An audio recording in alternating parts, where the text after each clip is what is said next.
भारतातील तमाम हिंदूंची कुलदेवी पार्वती मातोश्री आहेत. त्यांची विशेष सेवा वर्षातून 2 वेळा नवरात्रीच्या स्वरूपात करण्याची पद्धत आहे.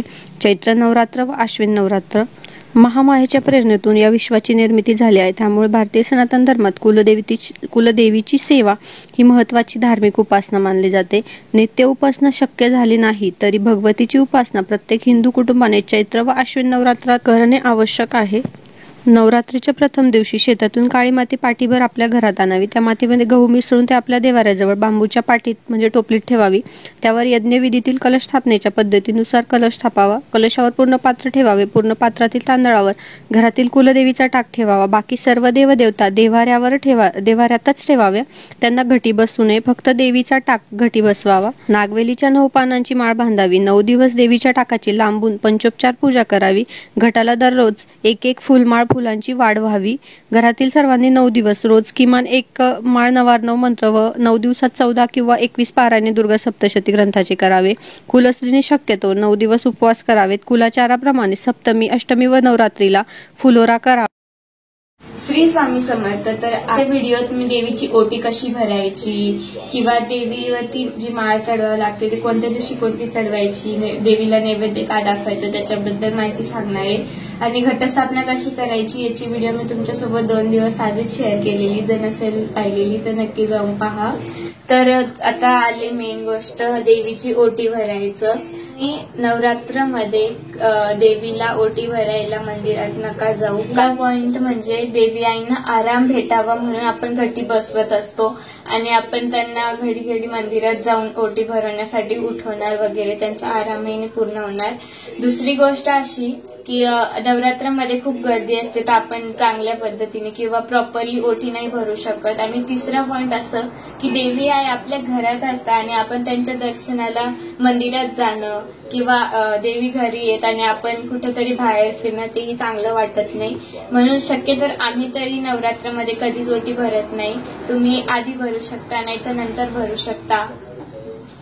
तर आपल्याकडे पुन्हा 1 वर्ष असतो ओटी भरण्यासाठी. आपण कधीही जाऊन ओटी भरू शकतो. असं नाही की त्या 9 दिवसांमध्येच आपल्याला ओटी भरायची. तर एक सिंपल आयडिया अशी आहे की तुम्ही तुमचा जो घट आहे त्याच्या पुढे इथं एक पाट मांडून तुम्ही तुमचं जे ही ओटीचं सामान असेल, साडी वगैरे जो साज सिंगार असतो तो इथं ठेवू शकता समोर देवी आई समोर. आणि त्याच्यानंतर घट म्हणजे दसरा झाल्यानंतर तुम्हाला जेव्हाही कधी टाइम भेटेल तर तुम्ही तुमच्या देवीला जाऊन ती ओटी भरू शकता. त्याच दिवशी ज्या दिवशी घट बसवतो आपण तेव्हाच आम्ही समोर पाट मांडून ओटी भरून देतो. नंतर देवी आईंना डिस्टर्ब नाही करत.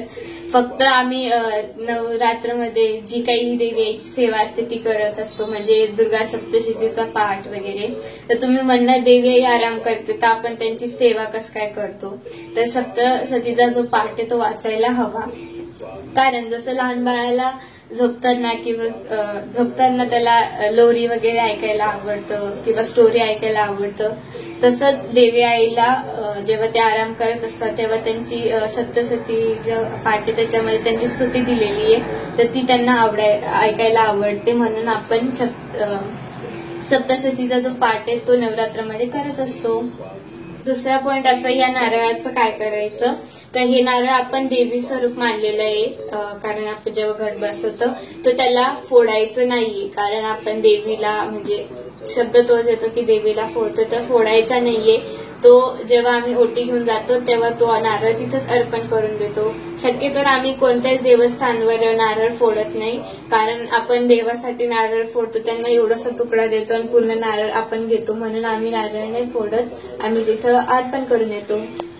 तर आता नवरात्रामध्ये देवीच्या घटाला माळ चढवावं लागतात. तर पहिल्या दिवशी आपल्याला विड्याच्या पानांची माळ चढवायची आहे. तर मी पहिल्या दिवसाची माळ तुम्हाला सांगितली. बाकीच्या कोणत्या दिवशी कोणती माळ चढवायची मी तुम्हाला ते लिहून दाखवणार आहे आणि कोणता नैवेद्य दाखवायचं तेही लिहून दाखवणार आहे. म्हणजे तुम्हाला ते लक्षात राहील किंवा तुम्ही त्याचं स्क्रीनशॉट वगैरे काढून ठेवू शकता. आणि दुसरी गोष्ट असं की ते शक्य असेल तरच त्या फुलाची माळ चढवायची किंवा तरच ते नैवेद्य दाखवायचा. कारण आपल्याकडे बरेच वेळ असं होतं की काही साहित्य अवेलेबल नसतं किंवा ते फुल भेटेलच असं नाहीये. जर ते फूल किंवा काही बेल वगैरे जे काही आहे ते जर अवेलेबल नसलं तर तुम्ही जे झेंडूच्या फुलांची माळ ही हे करू शकता.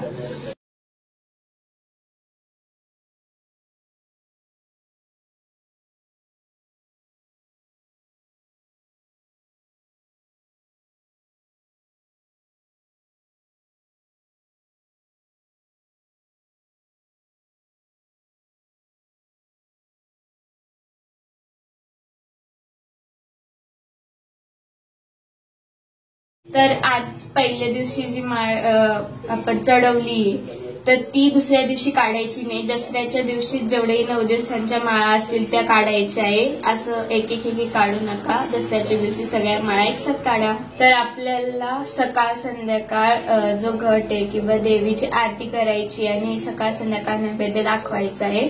आणि या नवरात्रामध्ये प्रत्येक दिवसाचं काय महत्व आहे किंवा त्या दिवशी काय सेवा करायची आहे ते तुम्हाला मी पुढे तुम्हाला व्हिडिओ देत राहणार आहे.